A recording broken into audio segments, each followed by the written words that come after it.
Now, clear, accurate. This is WCCO4 News. I don't want people to drive by and just see a picture of Kristal and think how sad. I want people to drive by and see a picture of Kristal and think, wow, that can happen to her. It can happen to me, or it can happen to you. Soon you'll be able to see Kristal Monnens' face on posters and billboards. Her parents hope it will make you and the teenagers you know slow down, wake up, and be better drivers. Almost a year after their daughter's death, they're talking about Kristal and the message she wanted to share. Tonight in Dimension, a lesson from beyond. Here's Trish Van Pilsen. What teenager would ever suggest that kids shouldn't be able to drive whenever they want, with whomever they want, and wherever they want? Maybe a teen whose life would depend on it. And look at the pretty flowers. Isn't that pretty? Used to be Kristal Monnens could count on one hand the times she'd been in a cemetery. Then her daughter died, and she became a frequent visitor, sometimes stopping 2 or 3 times a day. At first, it was awkward.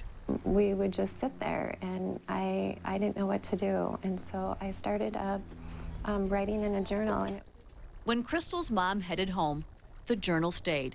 Little by little, people started writing in here. Leaving messages. They're not talking to me, they're talking to Kristal. And for a friend who left a powerful message of her own.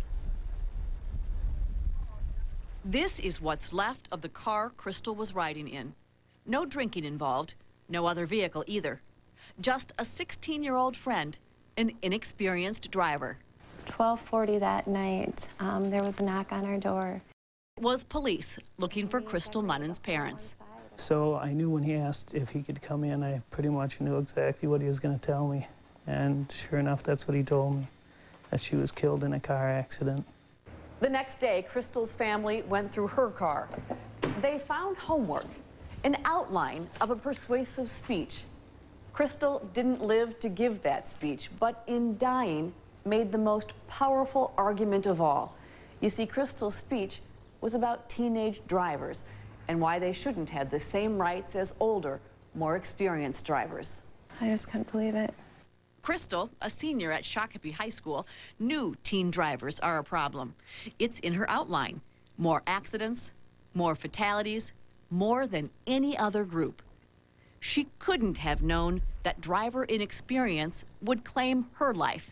In her accident, the driver had had his license for less than 2 months.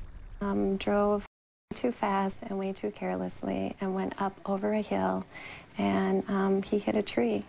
It was a matter of inches. Had he swerved to the right, they would have gone right up onto that open golf course. Instead, he cranked the wheel to the left, saving himself, but driving Kristal straight into the tree.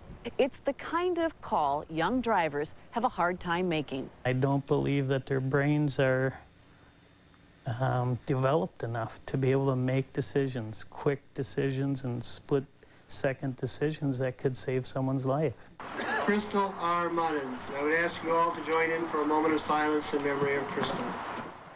If not for the accident, Kristal would have graduated, would have given her speech, and would have made her case about the dangers of teen driving in a very different way.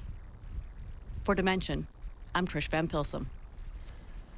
Most states have graduated licenses where teenagers get more as they get older. Kristal's family is fighting for that and for tougher careless driving laws.